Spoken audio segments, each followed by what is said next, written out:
The first one is mindsets. Individuals have mindsets. And an individual mindset comprises of how he or he interprets the circumstances around him.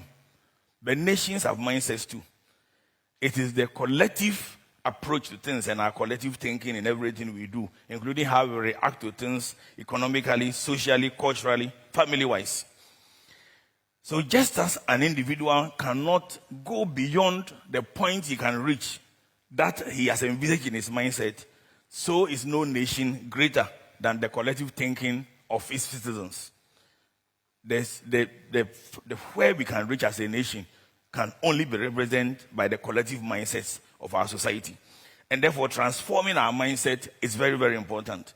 The need for mindset change cannot be downplayed. And I'm not the first person to talk about the need for mindset change. It's been talked about over and over. But what is this mindset? And why should it change? There are several examples.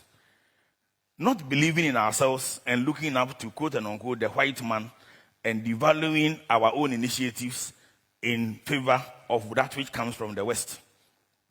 I know the sad story of a very big Ghanaian industrialist who was looking for approval for a particular thing in one of the ministries and went over and over and over and was not getting attention until one day he called one white man who was working for him, took him to one of the ministries, and the secretary to the person in charge. And this is a real story. This is a very prominent Ghanaian citizen. The secretary said in tweet to his boss, Mr. So-and-so, the Nebroni Naba. And that day he got approval. The Obroni was actually working for this person I'm talking about. But the minds of the secretary said that once told her that once he came with a white man, the white person was the boss. It's a national mindset, and we need to deal with it. Worshipping our leaders and carrying our chiefs in palanquin and going to the, yes, I talk about it. Yeah, if there are chiefs here, apologies. We are not the first people to carry chiefs in palanquin. There is nothing cultural about carrying chiefs in palanquin. I noticed a Ghanaian chief is now using a carriage. I encourage that. The French used to carry chiefs in palanquin until Pascal invented the carriage. 4 people carry you on the shoulder does not make anything cultural. Now, chiefs go to the presidency to announce the death of chiefs. I would have thought the president to read it in the newspaper. Some years ago, the president of the National Union of Ghana Students passed, and it was announced to the president at the castle too. And I'm not talking about current president. I'm just giving you an example of how our minds work. Because when somebody dies, we must go and announce it to the person, the president. Failure to point our leaders' mistakes until they lose power. Failing to enforce the law, resulting in discipline in many sectors. Confusing justice with vengeance after change of government. Using time and resources of our employers for private gains. Calling others too known when they call a spade a spade. Having a preference for foreign product over that of made in Ghana. Allowing situations to completely deteriorate before attempting to find a solution. Politicizing every national issue without putting systems in place to check future recurrence. Seeking funding for every single national program from donors. We once actually borrowed money to actually attempt to fight smuggling. Part of the money we borrowed covered buying drug kennels. Now, that type of mindset ought to be addressed.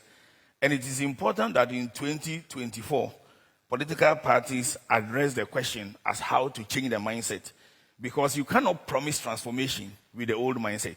Nobody ever transformed the society with the old mindset. Political parties must have programs on how to transform the national mindset. I have many ideas also I can share on this. Time will not permit, but I do believe they are taking notes. The third issue has to do with national attitude. We talk about it. I did not see any political party manifesto address this important issue of national attitude. What is this national attitude? They come from different angles. Nobody has defined it, but we know it when we see it. Ghana man time, starting things not on time. An example happened today. We all know it. We've caught up with the time anyway. We plan, but we don't implement. We lack the should-do spirit. Copying the bad things from abroad and leaving the good ones. Abusing public office. Example, police beating victims of a demonstration instead of actually shepherding them. High public officials obviously doing the wrong things just because they are in power. Lack of maintenance culture. So we wait until things deteriorate completely. Traditional leaders highly placed interceding on behalf of public officials who have done the wrong thing, treating customers and clients as if we are doing them a favor, and authorities and regulators which have been put to promote private sector, lording it over them, and not rewarding innovation. So, for example, somebody invents a fufu pounding machine at KNUST and it doesn't become news. How do you stimulate economic growth when you don't reward innovation? Delaying payments for businesses that private sector make to the public sector, not continuing projects that the previous government left. These are all Ghanaian attitude issues. Again, I expect manifestos to address these fundamental issues because these are the soft issues which are the real pillars upon which the 12 points of economy can rest. The action points of these will involve having a national crusade on attitudes and the need for attitudes to change. There was a time that I think the vice president at that time launched a campaign on discipline, but it didn't go far. During the days of Kutu Achampon, there were similar campaigns also launched. But if all political parties have a campaign on attitude and mindset change, then it doesn't matter. They cannot undermine each other because they will all be addressing these fundamental issues. Because without the right attitude, you cannot deliver any transformation agenda. Next point, building consensus on national strategy for growth. We have not had strategy. And without strategy, you are part of somebody else's strategy. Now, what the politicians do is to convert their manifestos into national strategy. And at best, it is 4 years or 8 years. Then within that 8 years, it has external shocks. And then it is abandoned. So we have become part of somebody else's strategy. As a result of which, we fail to utilize our own resources and we cannot sustain our high growth. In fact, we once hit 14% GDP, but we were unable to sustain it because we had no sustainable strategy. It is important that each political party does not only give promises, but has a strategy which they are prepared to discuss with the opposition party regarding the strategy that is common to delivering the promises. The promises may be different, but the strategies can be aligned. It is like a 100-by-4 relay, and it is important that we coordinate. Unity. No kingdom ever rose when it was disunited. We were enslaved for disunity. We were colonized for disunity. I talked about that earlier. And we will continue not to progress if we remain divided. Any time a society is divided, it is dominated by others. Now, if there is nothing around which we can unite apart from the Black Stars, then when the Black Stars are not winning matches, there is nothing that unites us. I'm looking for manifestos to make proposals on how to unite the nation, including, for example, deciding that all political campaign banners should be removed after the election for at least 2 years, including having joint days, rallying around the flag days, etc., etc. Again, I believe that they have quite a lot of suggestions they can make, provided that their manifestos contain a section on unity. Incidentally, we come from a part of the world where our elders never get tired of telling us, united we stand and divided we fall. It appears we have decided to fall. We also come from a part of the world where we have a proverb which says, if you want to go fast, go alone. And if you want to go far, go together. Definitely, we have decided not to go far because we are not united. The next point is a confident society. And confidence comes in two forms. Confidence in the society itself and self-confidence. We don't have a confident people. Even our politicians are not confident. You should see them talking to people that they go begging for money from, and you will see clearly that they lack confidence. When you lack confidence, you cannot deliver even your own program, because somebody who does not understand your system will direct you to do that which will destroy your system. Political party manifestos must address the issue of how we drive confidence in the society and in the economy and among ourselves. In any event, it is important to understand that lack of confidence is one of the things which is contributing to the seventh problem that they need to address, brain drain. The Nigerians call it Japa. It was there in the 70s and 80s. It's become worse. Brain drain has really, really heightened. November, many people left to do care in UK and the rest. And somebody must address that issue. Indeed, there's a new form of brain drain, which is where our IT experts are actually sitting here, but working outside. There is nothing wrong with it. The surprising thing is when they make innovative inventions, they have to register it in the likes of Delaware in order that they can raise capital. So even the money that we create from the innovation supports somebody else's economy and not our economy. To what extent we can stem the tide of brain drain in all its forms has to be a specific portion of the manifestos, and I have not found this in any of the manifestos. Independence of Bank of Ghana. I can go on and on about that. Suffice to say that it should be clear in manifestos that the Bank of Ghana will be allowed to be very independent and the government will not go above its borrowing limits. Because clearly it is when it goes above the borrowing limits that we have inflation and we have all the kind of challenges that we do face. My only challenge with the central bank, and I've said this several times, that I think we need to hear more than inflation targeting. Now, I have no problems with inflation targeting per se, but clearly the number of things that cause problems of inflation and challenges of our economy goes beyond inflation targeting. And limiting our strategy to inflation targeting makes us design our economic strategies on the basis of an economy like an advanced country's economy. And I think we need to do more than that. And I mean, there are several things that we can do between Bank of Ghana and the central government if the manifesto addresses it regarding issues of scarcity, the scarcity mindset, the inadequacy of supply, etc., etc. These are multiplier things that we need to tackle. Widening the tax bracket. There must be a specific provision. This I found in a few of the manifestos, but they are not adequately addressed. There are two things that we need to do regarding widening the tax bracket and generating income. The first one is bringing in the informal and the many other people into the bracket instead of taxing people over and over. So I expect to see promises in manifesto which specifically goes to limit, putting a stop to taxing the same people more. Let me give an example. And I said this before, when e-levy was being launched, that since everybody was now using Momo, or most people were using Momo, I thought the best thing we could have done was to have actually asked the banks to convert all Momo into bank accounts. And the reason why we should do that is simply because 16 million people vote, which means that more than the people above 18 are more than about 16 million. But only 5 million or less have bank accounts. So you have 11 million people who don't have bank accounts at all.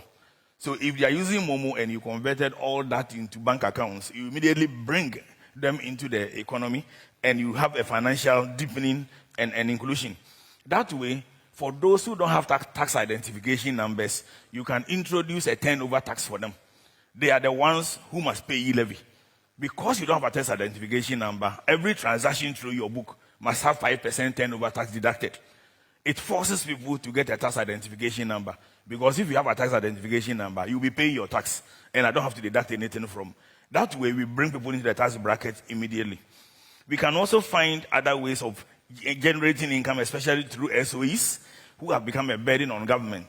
And I am not in favor of privatizing SOEs, because if you do, the example shows that the SOEs we privatized did not become profitable in private hands either.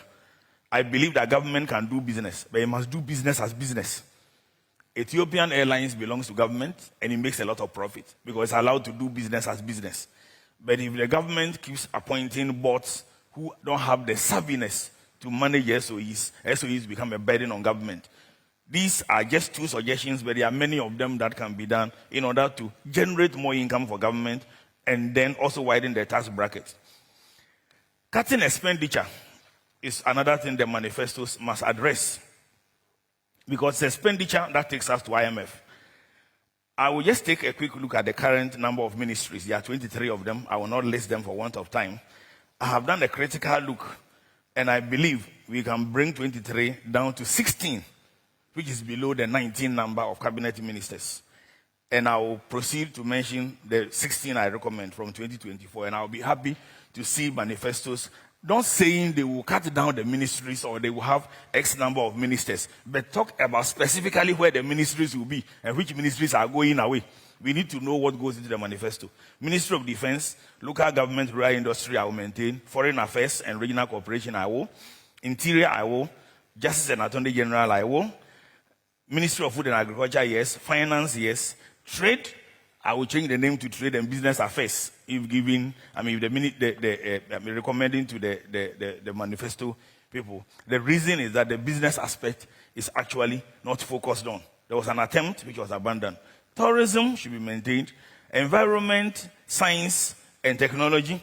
But the environment, science, and technology should take over some of the functions which are really part of environment. Like, for example, works and housing and works and housing and water resources will be dropped because they are part of environment.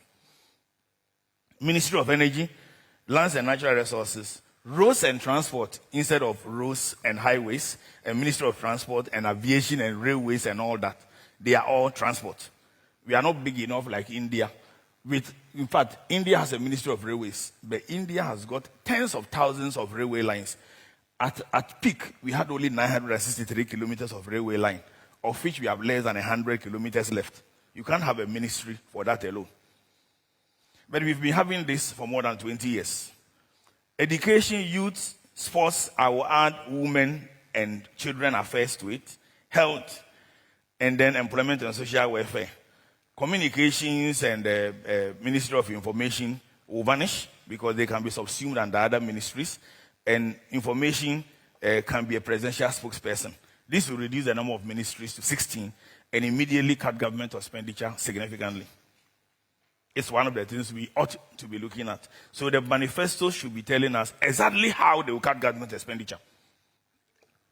The other challenge has to do with the number of district assemblies, which has ballooned from 68. Under every government, it has been increased. We are now 275. It's a major problem that has to be addressed. There is no time for me to go into the details on this. 11, how to deliver infrastructure without bloating public sector debt. Every government has delivered on infrastructure in one way or the other, and there is still a gap on infrastructure. But it is where public sector debt gets bloated. There have been talk about PPPs for long, how you can recourse to the private sector without necessarily having unnecessary recourse to government.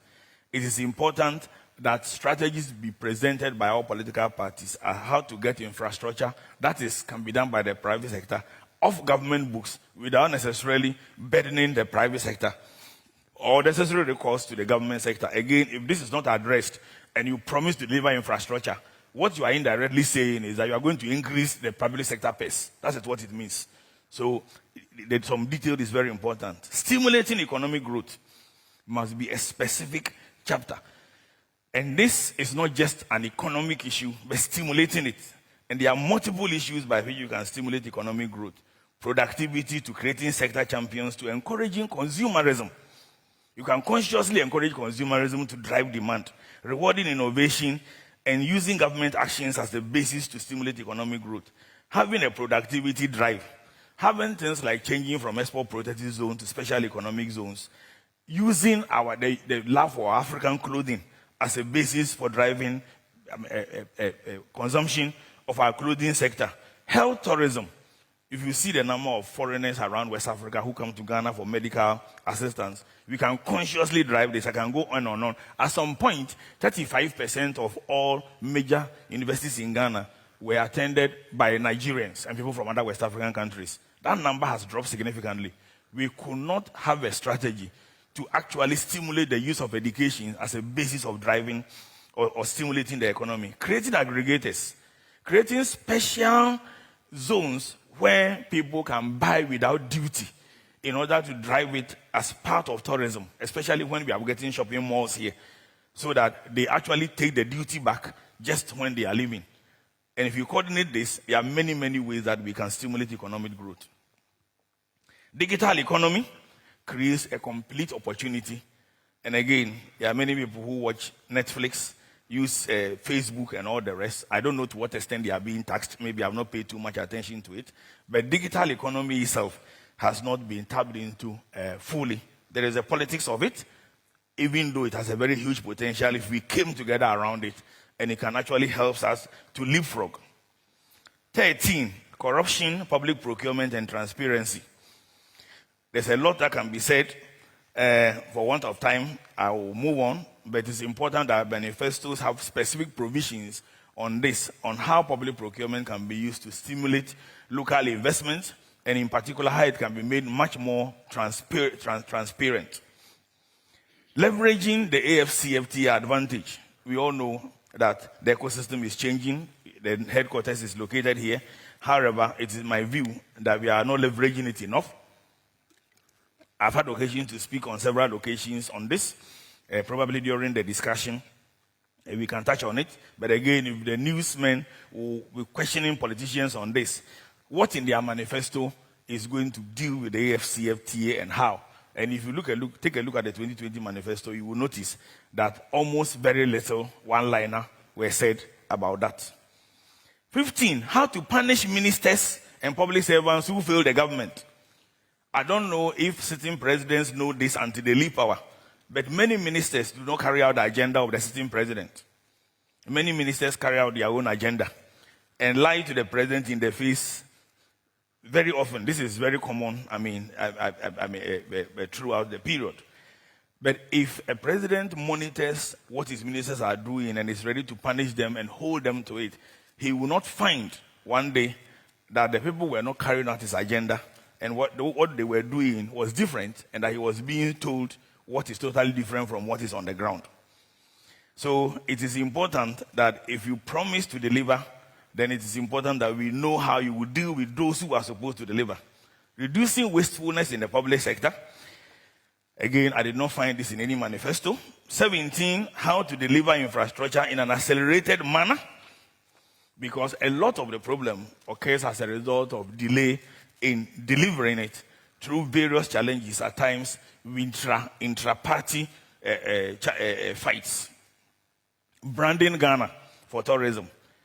I think since 2011, many people know me as having led a fight or co-led the charge about branding Ghana as center of the world.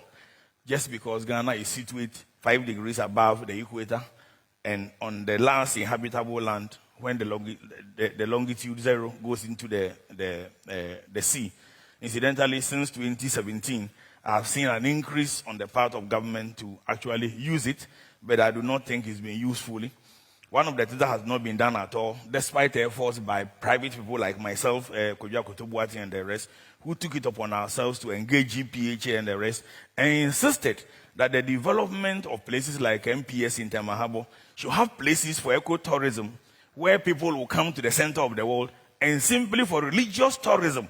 In fact, there is a church, the Presbyterian church in Tema, sits on the 0 degrees, where people, including the Queen, have come to worship because of where it is located. The Africans who have these huge religious beliefs, I cannot tell you the amount of religious tourism you can drive just from that center of the world. And I'm talking about religious tourism alone. I'm not talking about products made in the center of the world, etc., etc. Places that people can visit. Merchant Navy people performing ceremonies where they are in both the East and the Western hemisphere at the same time. I can go on and on and on. If you cannot brand a country from its location, then you can brand nothing. Yet this country borrowed almost $200 million for over 20 years to describe Ghana as a gateway. And I have said over and over, if God puts you at the center and you brand yourself as a gateway, there is something wrong up here you need to check. Manifestos must address our brand. Without our brand, we aren't going nowhere, to quote the Americans.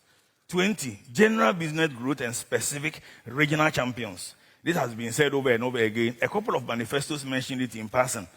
We need to know how manifestos propose to drive champions in every sector of the economy. And by regional champions, I mean creating businesses from Ghana, which becomes like the Dangotes. They don't happen by accident. They are consciously created. And they are not created from just taking one political party, apparatchik, and turning him into a business person. He will fail. You take those who are already doing well, and you push them, and you don't have to take only one. You can take 10, one from the opposition party and 9 from your party. So far as they are doing well, so far as they are Ghanaian champions, that's the way to grow champions, and you can create regional champions. You have an opportunity with the AFCFTA to do that. I would like to see detailed address of this and not one-liner saying that we will create business champions.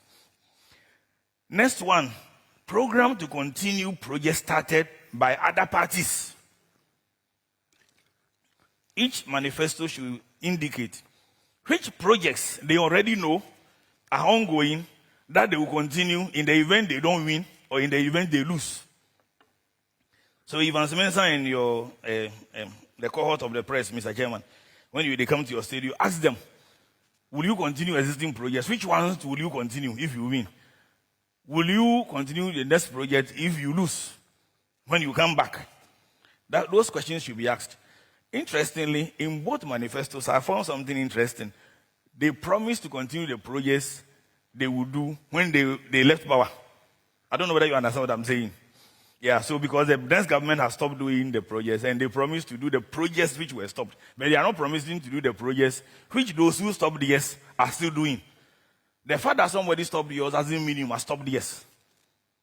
When are we going to have a situation where we promise to continue projects, whether we started it or not? At the end of the day, they are projects.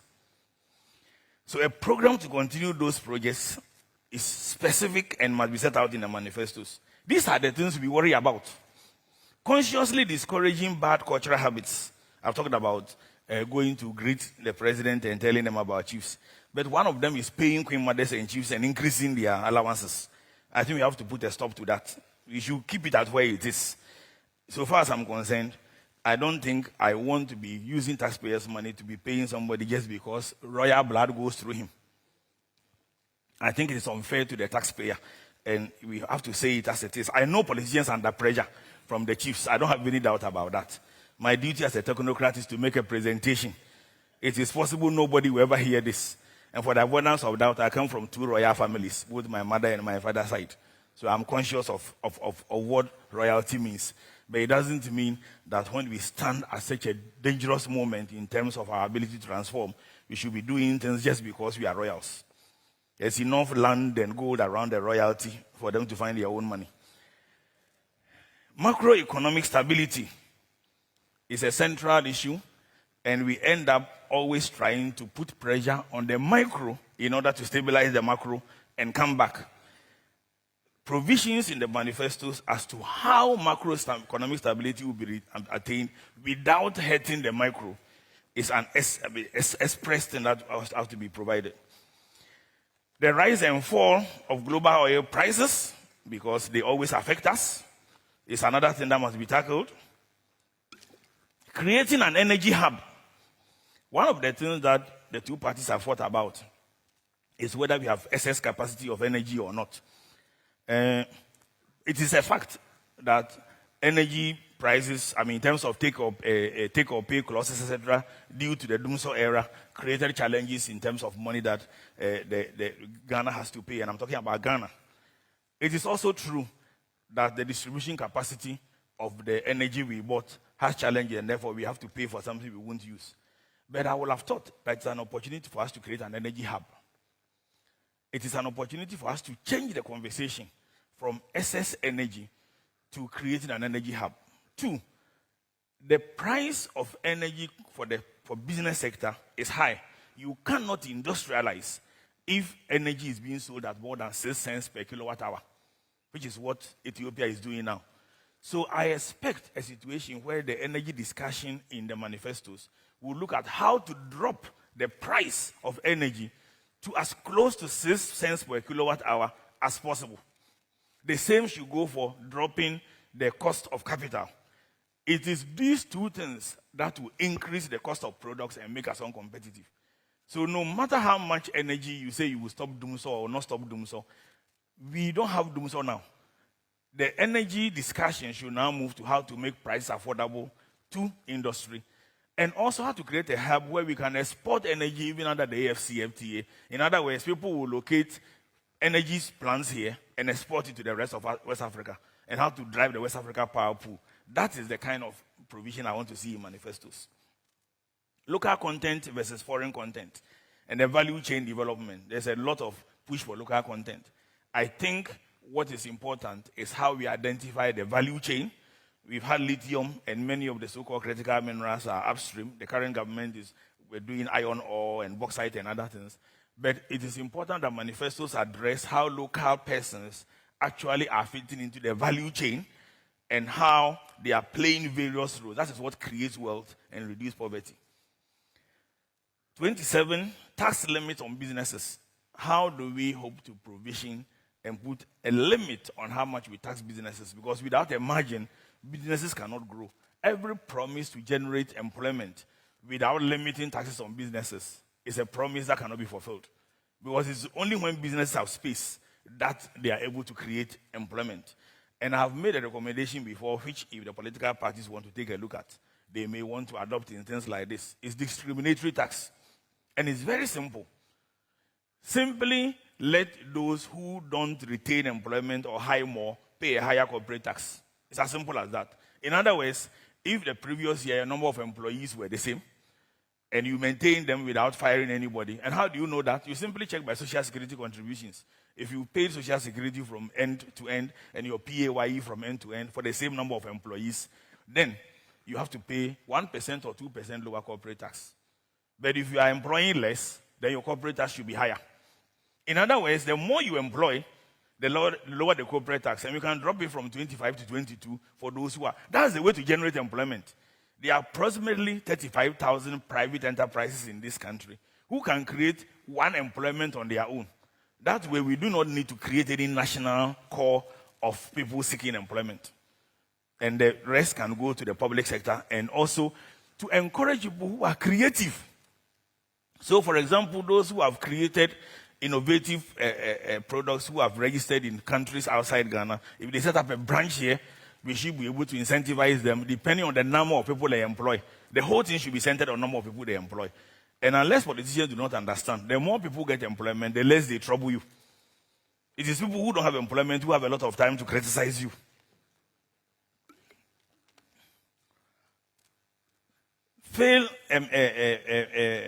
Fall and changes in commodity prices, export commodity prices, the likes of cocoa, etc. Again, a specific chapter to address that. Mr. Chairman, how do we look at these 28 or approximately 30 issues, and how do we ensure that the manifesto pays attention to them? We should discuss this in our homes.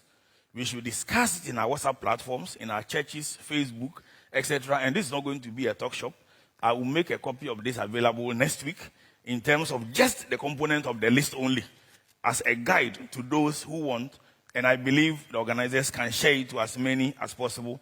They are by no means sacrosanct ideas. You can add to it, deduct from it, but at least if you address more than half of these issues, it is likely that we will have better manifestos that we have had.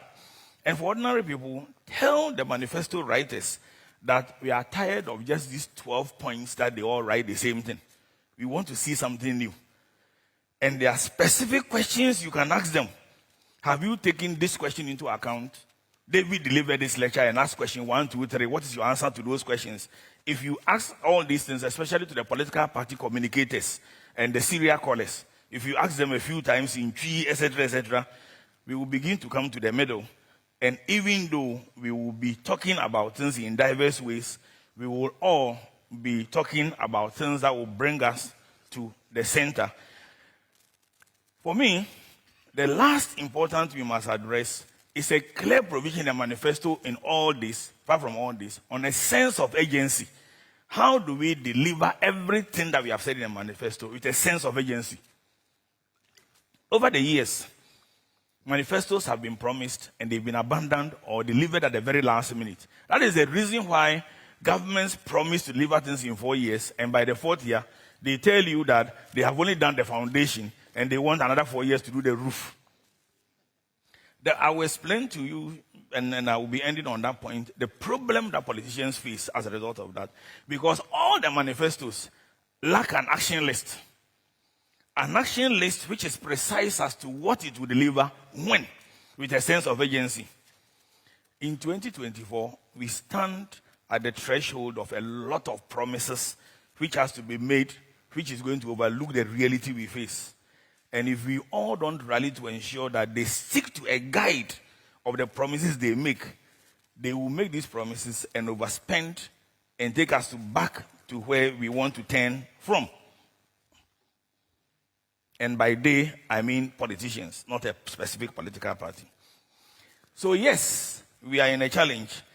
But yes, I'm optimistic because we have a chance to transform. When things are really bad, it is actually an opportunity to transform. And it arises when we take actions in a concerted manner with a sense of urgency. And I'll make that point I said I will make earlier. There is one basic thing politicians forget. They forget that 4 years is 48 months. So they spend the first 1 year celebrating and teasing the opponent when they win power. And when you point out that they are delayed, they tell you we have just won power. Give us time. By the time 2 years is gone, it's left with 12 months. Then everything must be done in a hurry. And as they hurry, they make mistakes. And if they lose power, the next government comes, stops project, and investigate it all over again. So a journey which can take 40 years, like China did, to transform from a third world country to where it is today, is taking us more than 60 years, and we haven't even begun.